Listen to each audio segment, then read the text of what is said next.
My husband accused me of having an affair, but he was the cheater all along.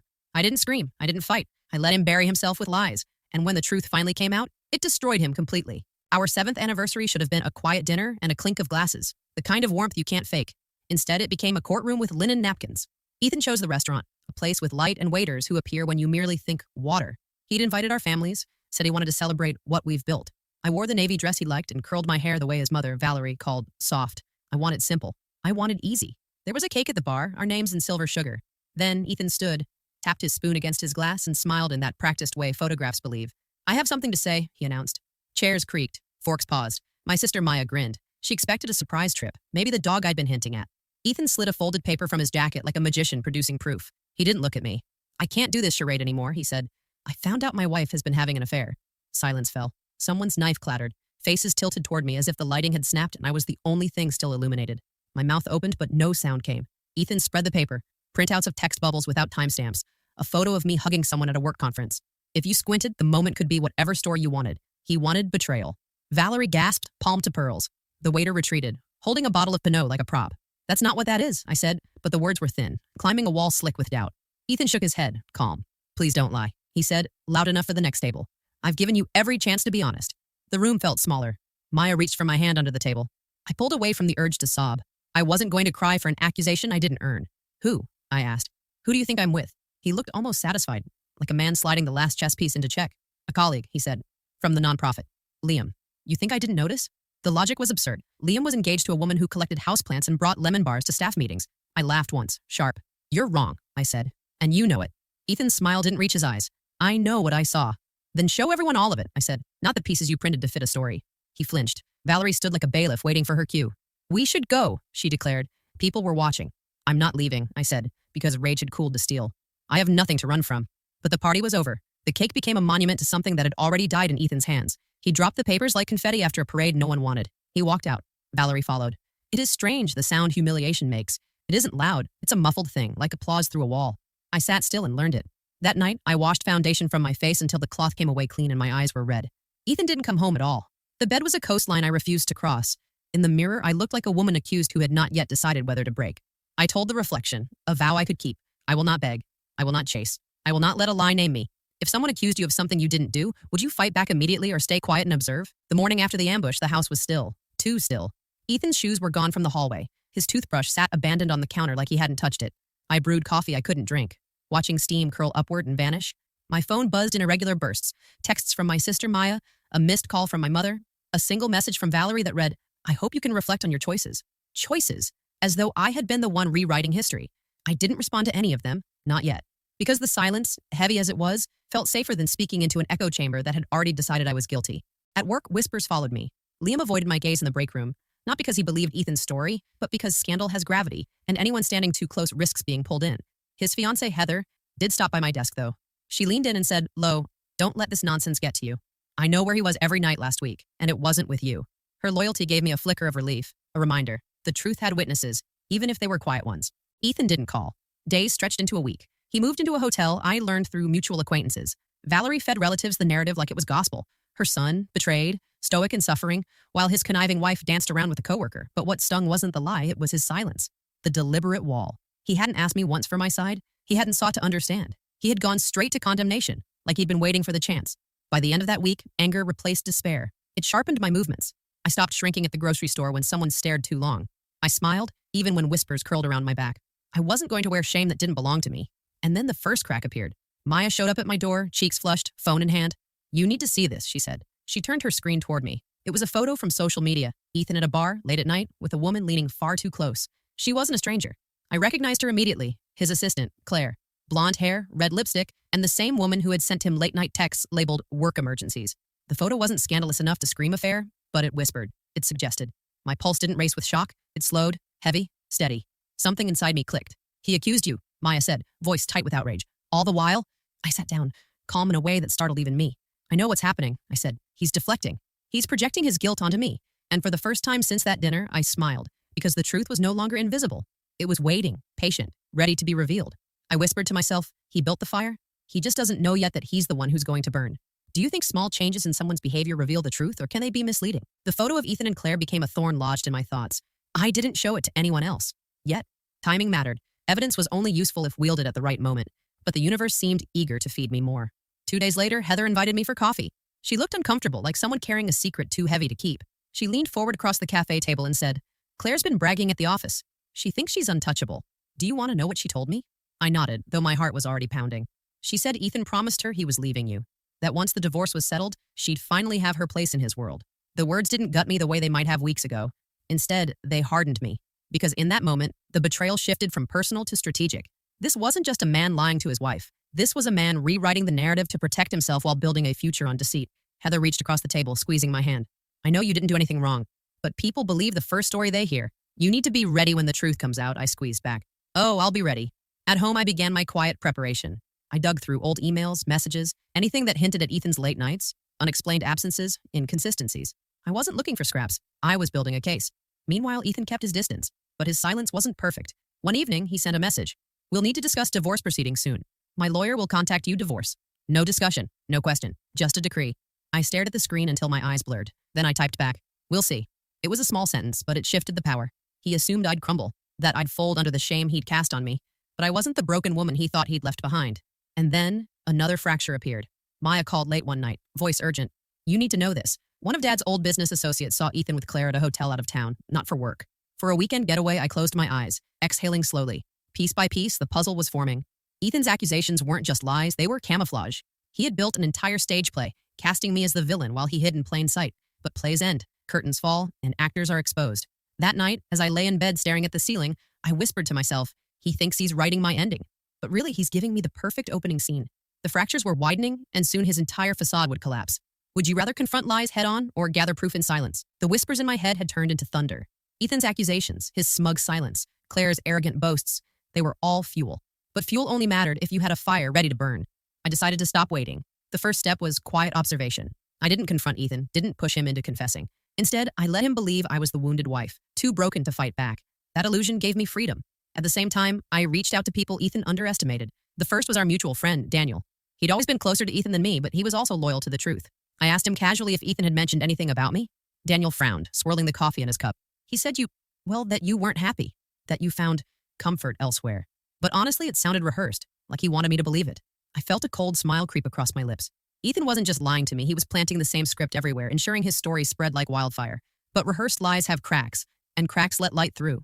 Next, I quietly reached out to a lawyer, not to file for divorce, but to understand my rights. Knowledge, I realized, was armor. If Ethan wanted to play games, I needed to know the rules better than him. Then came the second step, collecting allies. Heather was already firmly in my corner, but Maya became my rock. She had a fierce energy, protective and unrelenting. Together, we sketched out scenarios. What if Ethan denied everything? What if he tried to gaslight me again? What if Claire lied to protect him? Then you make sure they bury themselves, Maya said firmly. People like Ethan always overplay their hand. She was right, and Ethan was already slipping. One evening, I returned home earlier than usual and found his car in the driveway. My heart hammered as I stepped inside. The air was thick, too quiet. Then I heard it, the faint sound of laughter upstairs. I froze. Climbing slowly, I pushed open the bedroom door. No one was there, but his phone sat glowing on the nightstand, speaker on. Claire's voice rang out clear. "I can't wait until she's out of the picture. We'll finally have everything." I didn't touch the phone, didn't interrupt. I just stood there, listening, letting the truth engrave itself into my bones. When the call ended, I left the room exactly as I found it. If Ethan wanted to believe he was orchestrating the perfect downfall, I'd let him keep conducting. Because soon, he wouldn't realize the stage had been set for his own destruction. The storm was gathering, and he wouldn't see it until the first lightning bolt struck. Do you believe gossip usually hides a truth, or just spreads more lies? Ethan had always been smooth. He could walk into a room, flash that charming smile, and everyone would believe every word out of his mouth. But charm only lasts as long as confidence, and I'd already begun pulling threads from the fabric of his lies. The first slip came at a family dinner. My parents had invited us over, trying to smooth things out. Ethan, of course, arrived looking like the perfect husband, flowers in hand, compliments on his lips. I watched him, calm, while Heather sat across the table, raising her eyebrows at me knowingly. Halfway through dinner, my father casually mentioned a business associate Ethan had supposedly met the week before. Ethan nodded eagerly, agreeing. Yes, it was a great meeting. But I knew that wasn't true. Ethan had spent that entire day in Claire's office. I had proof, a small detail I wasn't ready to reveal yet. Instead, I just asked lightly, "Oh, really? I thought you said you were with Daniel that day." For a fraction of a second, Ethan froze. It was subtle, almost invisible to anyone else, but I caught it. The mask slipped. He quickly recovered, laughing it off. "Ah, you're right. I got my days mixed up." But the seed was planted. Heather smirked at me across the table, biting back a grin. The second slip came just a week later. Ethan stormed into the house one night, furious. His shirt was wrinkled, his hair messy, and his phone buzzing nonstop. He slammed the door and barked, "Why were you asking Daniel about me?" So Claire had told him. I didn't flinch. I asked Daniel because I wanted to hear the truth. Clearly, you're worried about what he might say. Ethan's jaw tightened. He pointed at me like a prosecutor in court. This is exactly what I'm talking about. You're sneaky. You twist things. No wonder people believe you've been unfaithful. But this time, his anger didn't land. Instead of shrinking back, I tilted my head, watching him. Funny, I said softly. You seem more concerned with what I'm asking than proving your innocence. That silenced him. For the first time, he didn't have a ready-made line. His mask cracked, and I saw it. The guilt, the fear, the realization that I wasn't the naive wife he thought I was. The third slip wasn't private. It happened in front of others. We attended a small gathering at Claire's office, an event celebrating a recent contract.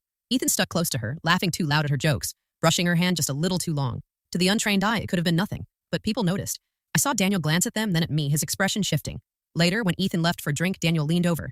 He's not even hiding it anymore, is he? I gave a small, humorless smile. No, and that's exactly what I want. Because the truth was, I didn't need to expose Ethan. He was already exposing himself. His lies were no longer seamless. His arrogance had made him careless. And the more careless he became, the closer I got to the day everything would collapse around him. The mask was slipping, and soon it would shatter completely. Have you ever had a moment where the truth was uglier than you imagined? The thing about liars is this: the more they try to cover up, the more tangled they become in their own stories. And Ethan was no exception. It started with small contradictions. He'd say he was at the office late, but I'd hear from Heather that she saw his car parked at a downtown hotel. He'd mention a client dinner, but then I'd overhear Claire casually referencing our night out in a phone call she thought I couldn't hear. Each time I noted it down, not confronting him, not yet. I was building a case, and Ethan was providing the evidence himself. But the lies didn't just strain our marriage. They began to spill into his work. Daniel, who had always been his closest friend at the firm, started to notice. Ethan would claim he was in one place when Daniel knew he wasn't. He'd cover for himself with vague excuses that didn't hold up. One afternoon, I met Daniel for coffee under the guise of seeking advice. I leaned forward, speaking quietly. He accused me of cheating because he's guilty. You see it, don't you? Daniel hesitated, then nodded slowly. I didn't want to believe it at first. But yes, I see it now. He's careless. That was the confirmation I needed. Ethan's web was fraying at the edges. Meanwhile, at home, the tension grew unbearable. Ethan became more defensive, more paranoid. He'd check my phone, scroll through my messages as if looking for something, anything, to justify his accusations. But the irony was glaring. He was searching for sins that weren't mine to begin with. One night, his phone buzzed as he showered. Normally, I wouldn't touch it, but this time I did. A message flashed across the screen. Can't wait to see you tomorrow. Same hotel? My chest tightened, not from heartbreak anymore, but from a sharp, cold satisfaction. The net was closing in, and he didn't even realize it. When Ethan emerged, towel slung over his shoulders, I placed his phone back exactly as I'd found it. I didn't confront him. I simply smiled, kissed his cheek, and whispered, "Don't stay out too late tomorrow." He froze just for a moment, then forced a laugh. "You're imagining things." But I saw the flicker in his eyes. He knew. Deep down, he knew I was onto him. And yet, instead of stopping, instead of pulling back, he spun faster and faster, weaving his web of lies tighter. He thought he was trapping me, but really he was only trapping himself. Because what Ethan didn't know was this: I wasn't just waiting for the truth to come out. I was preparing to make sure when it did, he would have nowhere left to hide. What's worse in a relationship, betrayal or false accusations? It happened at a family dinner. Ethan had insisted we attend, as if parading our marriage in front of everyone would somehow prove his narrative that I was the unfaithful one. The table was full. His parents, his brother and wife, even a couple of friends he had invited last minute. The air buzzed with polite conversation, clinking glasses and the scent of roasted chicken. Halfway through the meal, Ethan decided to perform. He leaned back in his chair, smirking, and said just loud enough for everyone to hear, "Well, trust is the foundation of marriage." Some people don't seem to understand that all eyes shifted to me. The implication hung in the air like smoke. My cheeks burned, not from shame anymore, but from the sting of his arrogance. I smiled sweetly, refusing to give him the reaction he wanted. "You're absolutely right, Ethan. Trust is everything. It's devastating when someone breaks it." The silence that followed was thick. For the first time, his smirk faltered. Then, fate intervened. His phone buzzed on the table. Everyone ignored it at first, but it buzzed again. And again. Finally, his brother teased, "Man, someone really wants to talk to you." Ethan snatched the phone up, face stiff. But not before I glimpsed the name flashing on the screen: Claire. The room seemed to shift, like everyone felt the weight of that moment. I watched his mother's eyebrows rise ever so slightly. His father cleared his throat. I said nothing. I didn't need to. Ethan's own actions were starting to betray him. He stammered something about work, excused himself, and disappeared into the hallway to take the call. The table was awkwardly quiet until his mother finally spoke. "Is everything all right between you two?" I met her gaze calmly, my voice soft but firm. "Let's just say, the truth has a way of coming out." When Ethan returned, his face was pale. He forced a laugh, tried to change the subject, but the damage was done. The crack had appeared. Public. Undeniable. And as I sat there sipping my wine, I realized something important. I no longer felt like the victim. For the first time since his accusations began, I felt powerful. Ethan thought he was exposing me. But now, everyone had seen a glimpse of his mask slipping, and soon, the entire mask would shatter. Would you expose a liar in public or handle it privately? The days after the dinner were strange. Ethan tried harder than ever to play the devoted husband in public. Flowers on the table, his arm around my shoulder when neighbors passed, little posts on social media praising his beautiful wife. But behind closed doors, his mask slipped more and more. His temper was short. He was constantly on his phone. And the name Claire appeared again and again in his notifications. I didn't need to go digging anymore. His own carelessness was enough to paint the picture. Still, I waited. The breaking point came at a charity gala his parents hosted. It was one of those big events with photographers, donors, and speeches about community service. Ethan loved these events. Loved being the polished golden son, the loyal husband, the man everyone admired. That night, he clung to me tightly, as if holding me close could erase the growing whispers. I could feel the tension in his grip, the fear gnawing at him. Halfway through the evening, while mingling near the buffet, I caught sight of her. Claire. She wasn't just a fling, she was here, bold, confident, smiling at Ethan like they shared a private joke. The moment his eyes met hers across the room, something cracked wide open. He froze, color draining from his face, and in that instant, I knew. Every single person around us saw it too. The whispers started immediately. Do they know each other? Why is she here? Did you see his face? Ethan stumbled through the rest of the evening, but the damage was irreversible. No amount of hand-holding or fake smiles could erase the silent exchange everyone had witnessed. And then, fate twisted the knife. During the silent auction, Claire slipped. Perhaps emboldened, perhaps careless. She leaned too close, whispered something in Ethan's ear that made his entire body stiffen. A photographer caught it. The flash lit up the room. Within minutes, people were murmuring over the image. Ethan and Claire. Too close, too intimate. By the time we left, the illusion Ethan had built was in ruins. His friends avoided his gaze. His parents looked shaken. Even his brother gave him a knowing, disappointed glance. In the car ride home, Ethan sat in silence. I didn't speak either. I didn't need to. Because the truth wasn't just mine anymore. It was out there, undeniable, public. The affair he swore didn't exist, the affair he accused me of, was now the very thing destroying him, and I wasn't going to lift a finger to stop it. Do you think people who lie always end up exposing themselves eventually? The morning after the gala, the city buzzed with whispers. The photo of Ethan and Claire had spread like wildfire.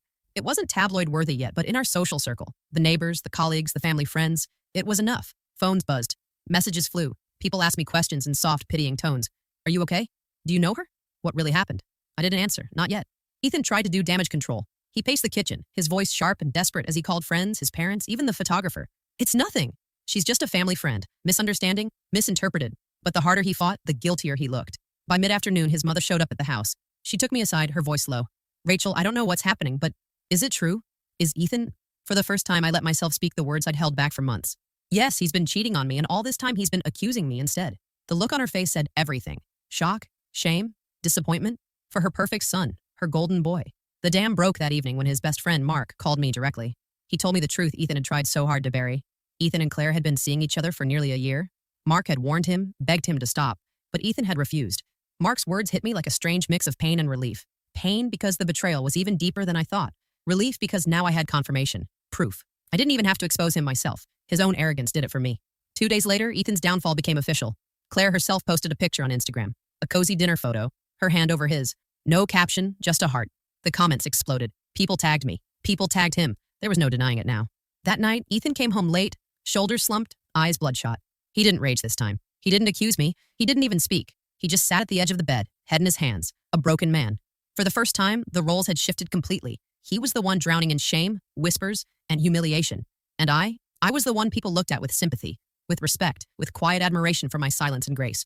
Ethan had wanted the world to see me as the liar, the cheater, the betrayer. Instead, the world saw the truth. The only person Ethan destroyed was himself, and I hadn't lifted a single weapon to make it happen. When betrayed, do you think healing is faster through revenge or moving on? The house that once felt like a prison now echoed with silence. Not the suffocating silence of suspicion and tension, but the peaceful kind. The kind that came after a storm had finally passed.